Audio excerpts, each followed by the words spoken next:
Thank you very much, Commander-in-Chief.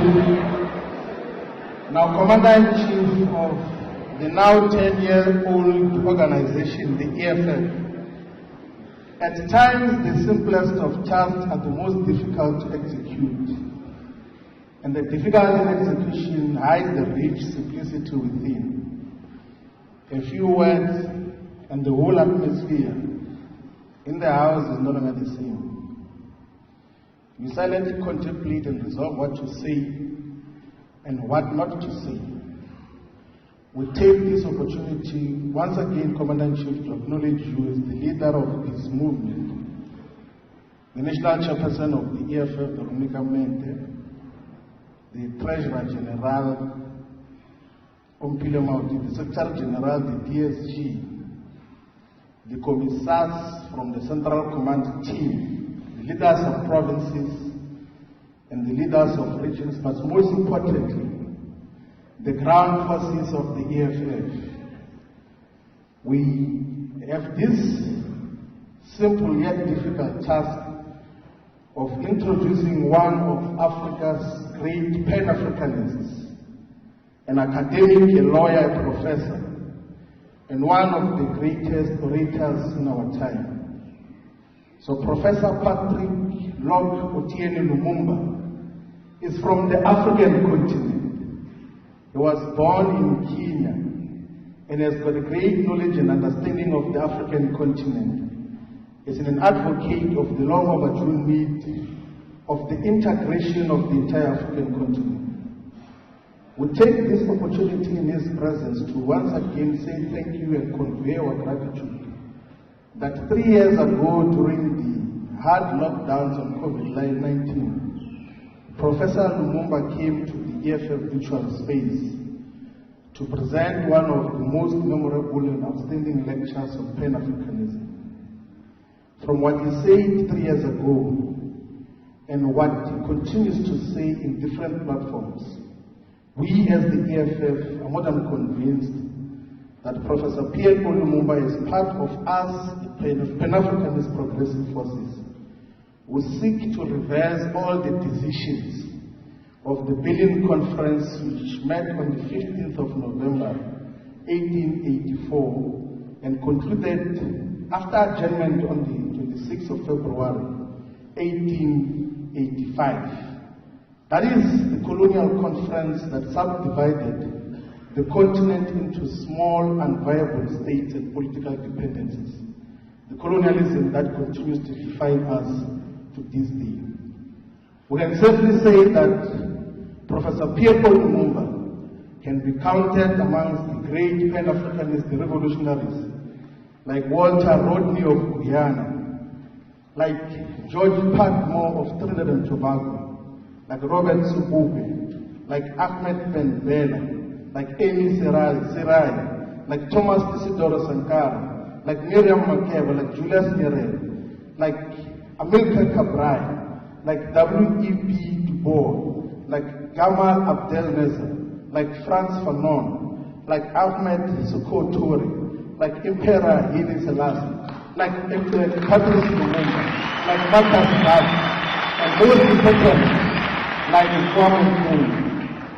Professor Lumumba, the EFF is a thoroughly Pan-Africanist organization who are turning 10 years today.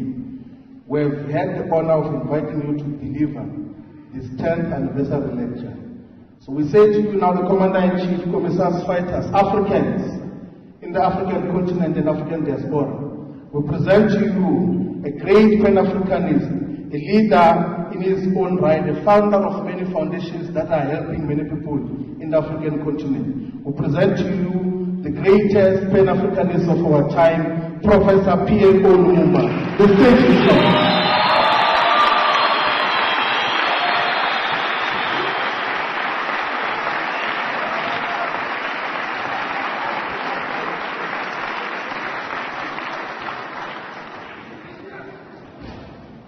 Amandla, Gawetu, Maibuye, Africa, Viva EFF, Viva EFF, Viva Viva EFF! Viva! Thank you. 10 years ago, the economic freedom fighters became a movement in this part of the world. 10 years ago, our leaders, led by the President and the Commander-in-Chief, Julius Selo Malema, sat down and determined that South Africa must take a different direction. 10 years ago, he put together many great young men and women who now bestride the South African political terrain like the fabled colossus, organized in different formations, headed by the commissars who are here present, whom I salute, supported by the fighters on the ground, whom I salute, because in the last 10 years, you've done a great job. In the days when you started, there were those who doubted, those who assumed that you are just but a flickering flame which would disappear, but you've refused to disappear. 10 years ago, there are those who thought that you are a passing cloud, you refused to pass. 10 years ago, there are those who thought that you are mere irritation. You have continued to irritate as you must. 10 years ago, South Africa did not know who you are. Today, they recognize who you are. I am happy to be in this land in the Cape, which as a young man I was taught was the Cape of Good Hope. And I have no doubt that there is good hope today, and we shall talk about that Cape of Good Hope. I am here and happy to be in the land of great Africans, some of whom are alive and some of whom are long gone. It is not lost on me that this is the land that produced people like Pixley Kaisa Kaseme, whom we never talk about as often as we should. And as I talk to you today and talk about EFF, I cannot forget that in the year 1906, in the United States of America, that Pixley Kaisa Kaseme said that we must regenerate Africa, and regenerate Africa we will. This is the land that produced to the world and to South Africa Albert Luthuli, who came and played his part. This is the land that produced Robert Mangaliso Sobukwe, that great man of whom we never say much, of whom when he was asked, he said the only race in the world is the human race. That man came out of this land. I cannot forget that this is the land that produced Bantu Stephen Biko, whom we never mention as often as we should. I cannot forget that this is the very same land that produced Winnie Mandela, that great woman that we never talk about. I cannot forget that this is the land that produced Albertina Sisulu. I cannot forget. I cannot forget that this is the very same land that produced Chris Hani. I cannot forget. I cannot forget that this is the land that produced Nelson Mandela. I cannot forget. I cannot forget that this is the land that produced Solomon Mahlangu. This is that land. I cannot forget that this is the very same land that produced Tiro Ngopot. I cannot forget. And I cannot forget that this is the very same land that has produced Floyd Shivang. Oh, I cannot forget. I cannot forget that this is the same land that has produced Dr. Ndlo. I cannot forget. I cannot forget that it's the very same land that has produced Veronica. I cannot forget. I cannot forget that this is the very same land that has produced one of the hottest irons in Africa today, Julius Caesar. So today, as we are gathered here today, we must ask ourselves, and what is the state of our continent? What is the state of Pan-Africanism? I remember so very vividly in this land, in this South Africa, in this land, where one of the greatest crimes ever committed by man was unleashed, the crime of apartheid. In this land, there came men who, in their misguided view, took the view that the black man was the child of a lesser God. They introduced one of the most egregious crimes ever known to man. They committed crimes of man's inhumanity to man. For many years, this land suffered under the yoke of apartheid. But you are not alone. Before that, the African was subjected to slavery. Our kith and kin were taken away into different parts of the world. They were taken away to Europe. They built Europe. They were taken away to the United States of America. They built the United States of America. They were taken away to the Caribbean. They built the Caribbean. Then after slavery had lost its luster and attraction, they pretended to ban slavery. But it came again in a different form.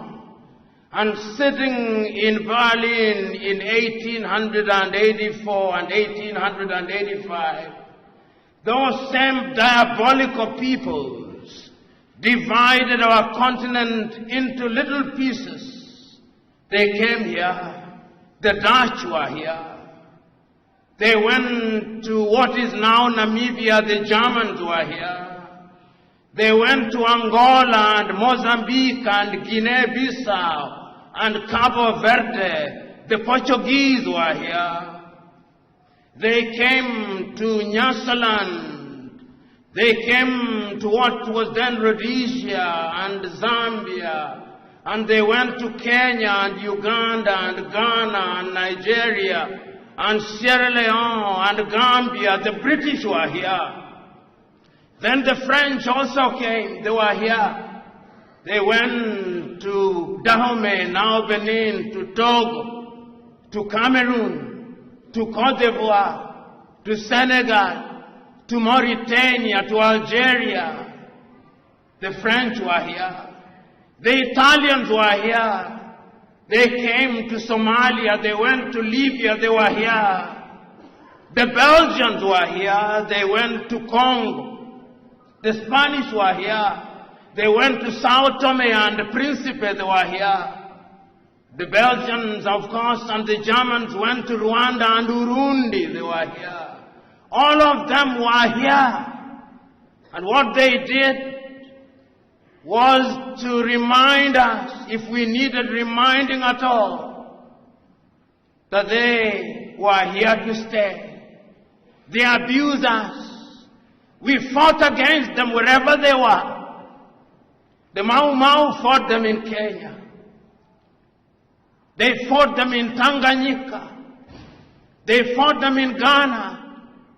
And we defeated them and we started regaining our independence. I can still hear those immortal words of the Osagie for Kwame Nkrumah on the 6th day of March 1957 in Accra, Ghana, telling his Ghanaian peoples that the independence of Ghana means nothing if the rest of Africa is not independent. I can hear the Osagie for Kwame Nkrumah convening a meeting in 1958 and telling Africans we must unite now, because if we don't unite, we will be manipulated. Nobody listened to the Osagie for. I can hear the Osagie for once again in 1960 in Casablanca, Morocco, accompanied as he was by King Idris of Libya on that day. In their presence was Ahmed Sékou Touré of Guinea. In their presence was King Hassan of Morocco, reminding Africa once again that we must unite. But they listened to him not. I can hear the Osagie for again on the 24th day of May 1963 in Addis Ababa, Ethiopia, telling the 32 heads of states gathered in Addis Ababa, we must unite now. We must have one army. We must have one currency. We must have one foreign policy.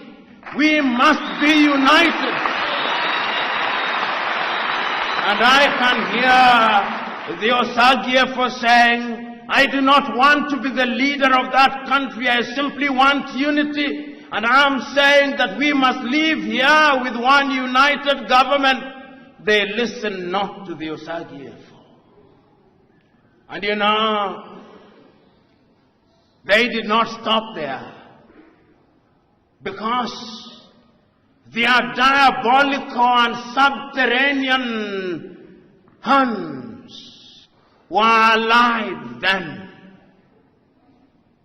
No sooner had we regained political independence, as we were celebrating our new national anthems, as we were celebrating our new flags, as we were celebrating our new mottos and slogans, the neo-colonizer was alive and well.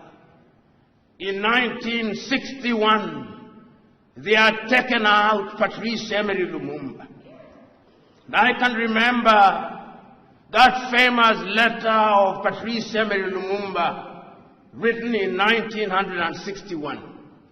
One day, even if you kill my body, Africa shall write our history. Today we are here to write that history. I can hear, even as they took out Patrice Emery Lumumba, and in 1963 they took out Sylvanus Olympio in Togo. I can hear Sylvanus Olympio say, take me out. But Africa shall not be taken out. I'm here to remind us that Africa shall not be taken out. They did not stop there. In 1966, they took out the Osagie for Kwame Nkrumah and took him out of power and thought that they had finished the Osagie for. And I can hear and read the Osagie for writing from Guinea in Conakry say, Africa shall never be enslaved again. We are here to remind them that we shall never be enslaved again. And they did not stop there. They went to Nigeria. And Nigeria, they took out the government of Nnamdi Azikiwe and Abubakar Tafawa Balewa. And they thought that they had finished Nigeria. They did not, because Africa can never be finished. They did not stop there. They went to Mali and they thought that they had taken out Modibo Keita, and they thought that Mali would not be taken out. They did not take Mali out. They did not stop there. They went to Algeria and took out Ahmed Ben Bella, and they thought that Algeria would be taken out. They did not take Algeria out. But the neo-colonial project is alive and well, Because even as that was happening, South Africa was still under the yoke of the apartheid regime. And I can hear the words of the great South Africans at that time as a young student. I can still remember the words of O.R. Tambo. I can still remember from Angola the words of Agostinho Neto. I can still remember the words of Eduardo Mondlane and Samora Moises Machel. I can still remember the words of Sam Nujoma and Andy Mbahaman Toivo from Namibia. I can still remember. And ultimately, you succeeded in removing the organ, the monster that was apartheid. In Zimbabwe, I can still remember Joshua Nkomo and Robert Mugabe, and they removed that monster that was the Ian Smith regime. But the question is, once we removed them, what did we do? This is the question. You know,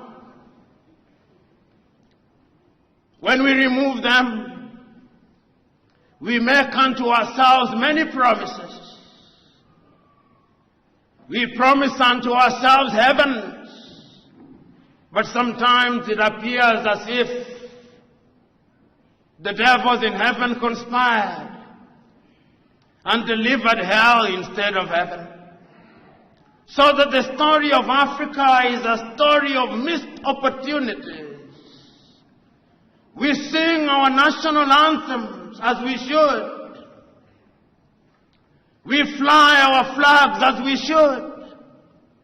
We have our slogans as we should. But yet, we have fallen short of the expectations of both God and man. That is why, when I look at Africa today, sometimes I feel sad. And many are those times when I see young Africans from the Gambia, from Burkina Faso, from Chad, from Nigeria, from Ghana, being humiliated in Tunisia, being humiliated and dying in the Mediterranean Sea, I feel sad.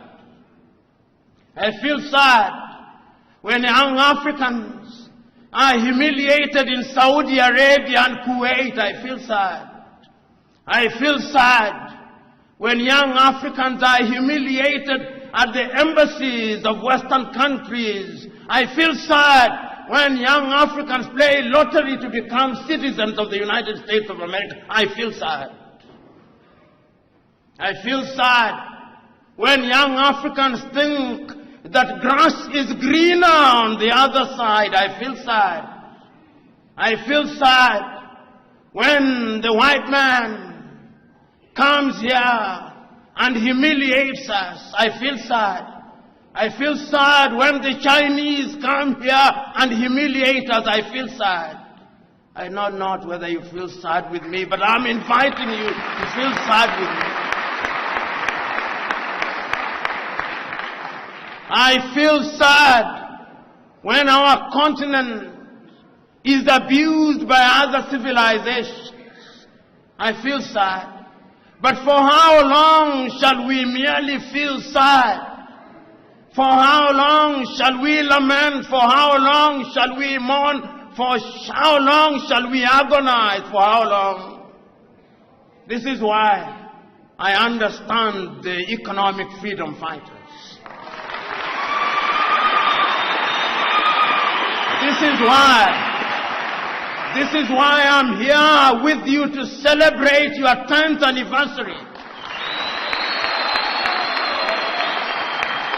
This is why I think you are doing the right thing. Because 10 years ago you made the correct diagnosis. You made the correct diagnosis.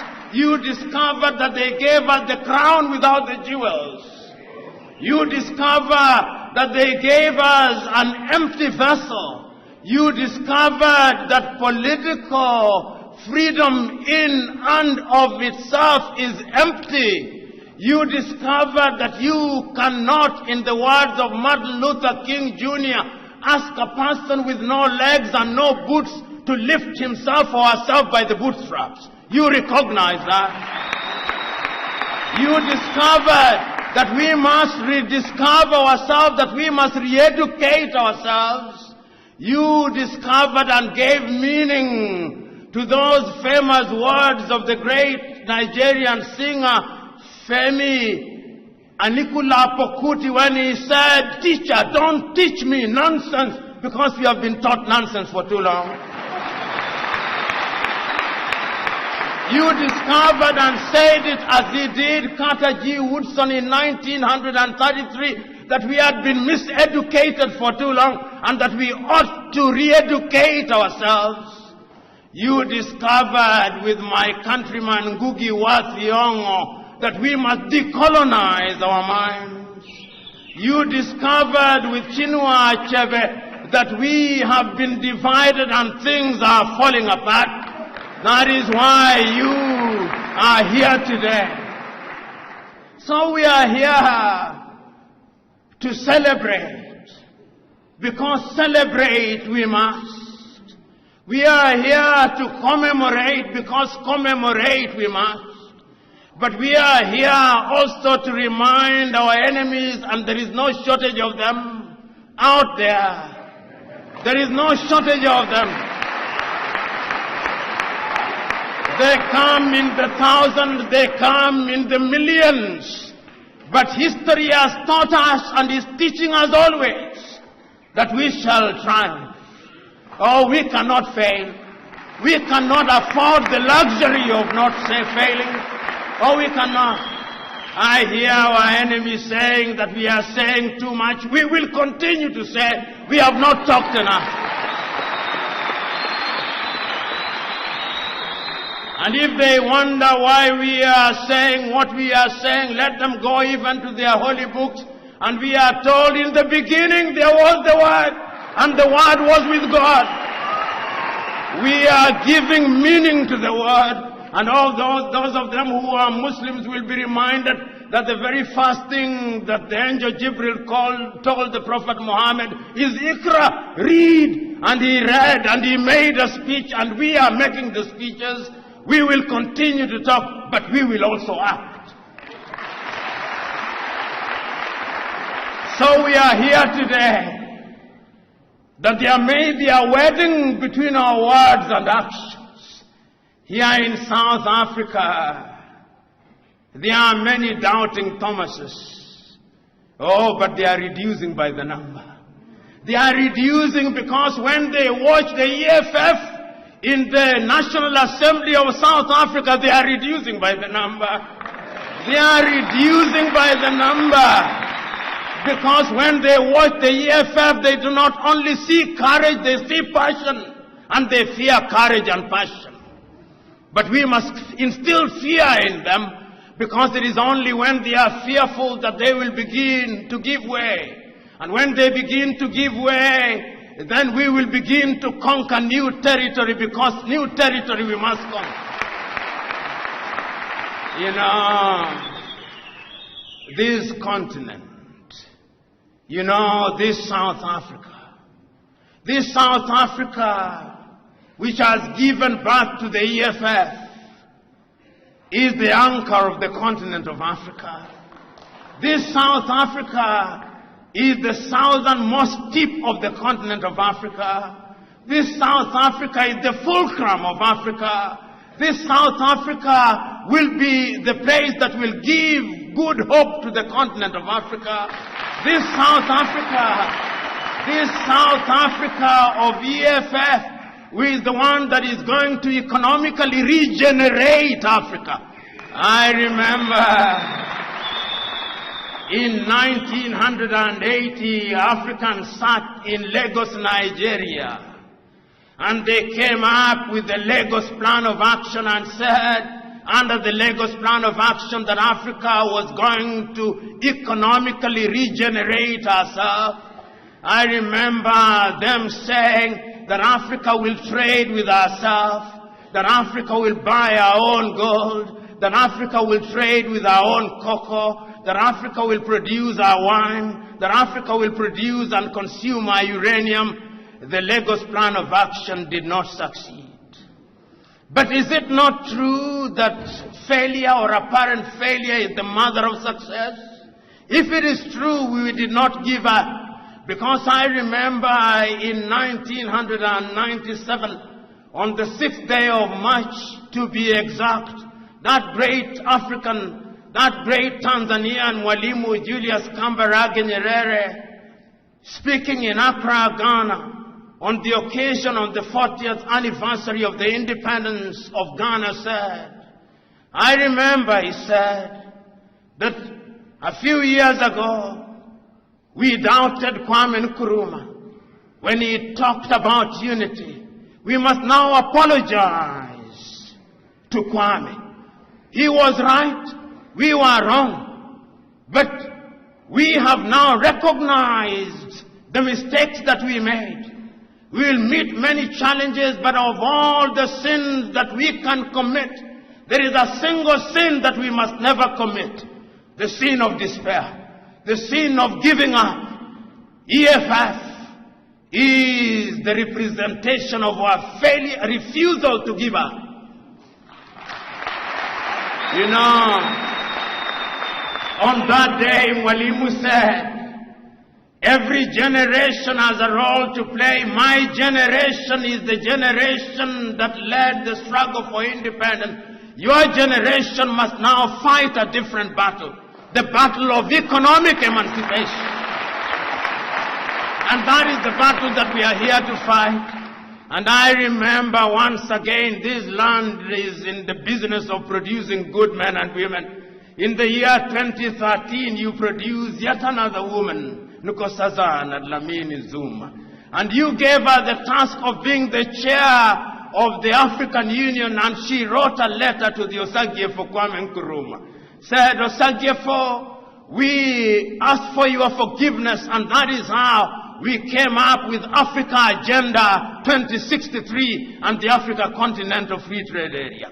Under those documents, we are promising ourselves that Africa shall be economically emancipated, because we cannot allow ourselves to be under the tutelage of the International Monetary Fund. We cannot, and we must not. We must not allow ourselves to be slaves of the World Bank. We must not. We must not allow ourselves to be told who our friends are and who our enemies are, and what we should and should not do. We cannot be the tail that is wagged by the dog all the time. The time has come that we must do the things that are in our best interest. And that will only happen when we are economically emancipated.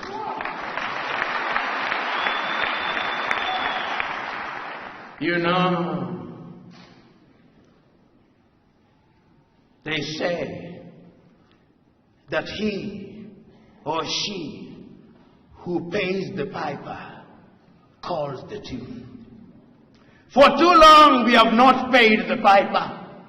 We must now pay our piper that we may call the tune. EFF,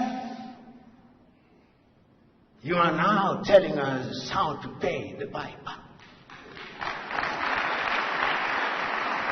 You are now telling us that going forward we must now economically emancipate ourselves. We cannot be a continent whose greatest claim to fame is that we are in the business of borrowing. We have borrowed for too long. We've been abused for too long. And the time therefore is now for this spirit of the EFF to spread. 10 years ago, when my good friend Julius Selo Malem and his comrades in arms sat somewhere here in South Africa, and the revelation was given unto them that the last colonial question was economic emancipation. It was a revelation. And they said that we must have economic freedom in our lifetime.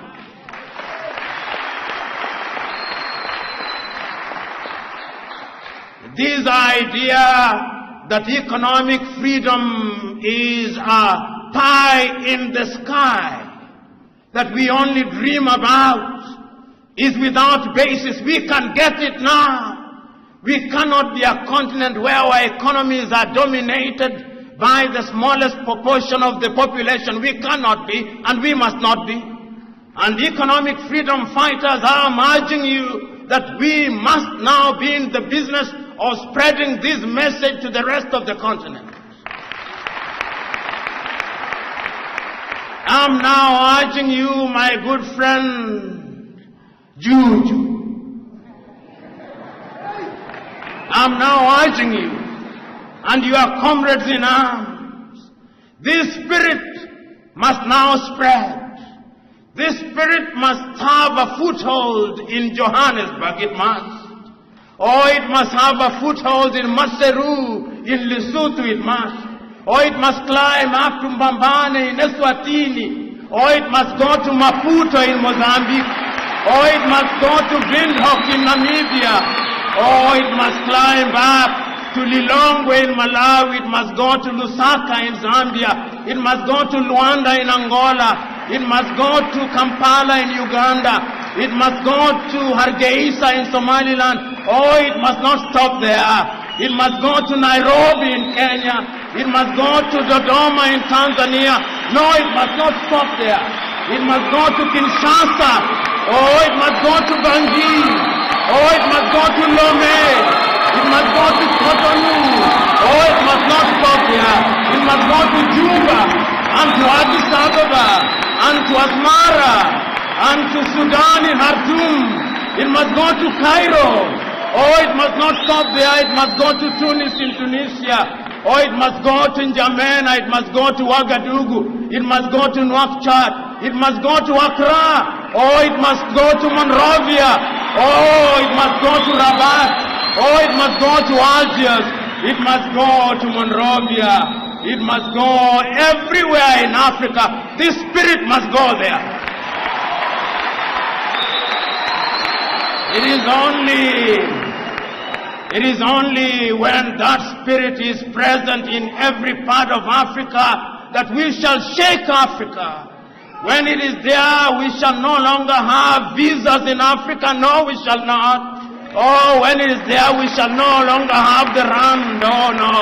We shall no longer have all these currencies. There shall only be one currency, and we shall be economically liberated. Oh, it shall happen, and it must happen. Because if it doesn't happen, we will not allow it to happen. Sometimes there are those who think it cannot happen. Oh, but they are mistaken. They are mistaken because I remember those words of the great Ghanaian James Emmons Kwejiragri.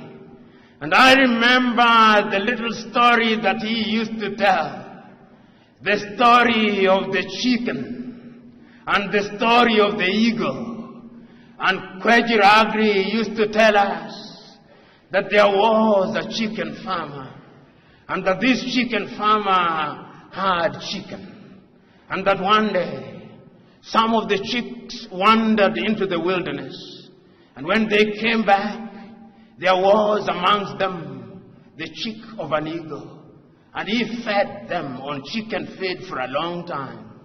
And one day, a naturalist came and saw the eaglet and said, "This is an eagle amongst chicken." And the farmer said, "Yes, it is an eaglet. But we have fed it on chicken feed for too long. It is no longer an eagle." And the farmer said, "No." Or the naturalist said, "No. Once an eagle, always an eagle." And he tried to put it on the palm of his hand and it refused to fly. And the poultry farmer said, "I told you, it was once an eagle. We have fed it on chicken feed for a long time. It has lost its eaglehood. it has acquired chickenhood. The naturalist came back and said, let me try again. And he put it on the palm of his hand, and it flew away. And he turned to the farmer and said, I told you, once an eagle, even if you feed it on chicken feed, it will remain an eagle. Oh, they thought that they had fed us on chicken feed. We are eagles, and we shall fly, and we shall soar, and we shall be economically liberated. And when we are economically liberated, we shall be equal with everybody in the world, if not better. And we must be.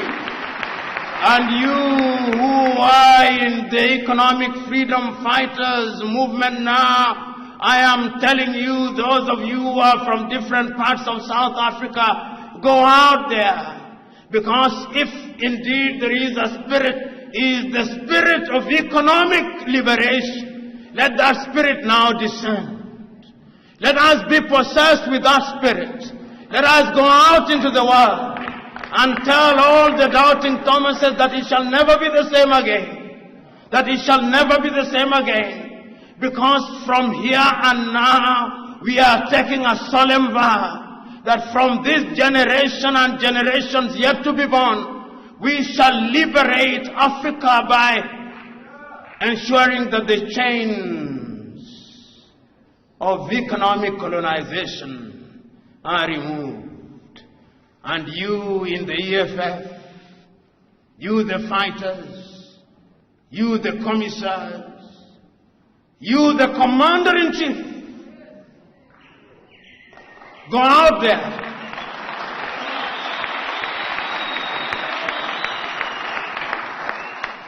And tell South Africa and the world that the next 10 years are the 10 years of total liberation. The next 10 years are the years of liberation. You know, we have complained for too long. We are not going to complain anymore. We have agonized for too long. We are not going to agonize anymore. We have moralized for too long. We are not going to moralize anymore. We have philosophized for too long. We are not going to philosophize anymore. We have intellectualized for too long. We are not going to intellectualize anymore. We are going to act. And that is why we are going to give meaning to those famous words, Amandla, Gawetu, Amandla, Gawetu, Maibuye, Africa, Maibuye, Africa, Viva EFF, Viva EFF, Viva, Viva, God bless.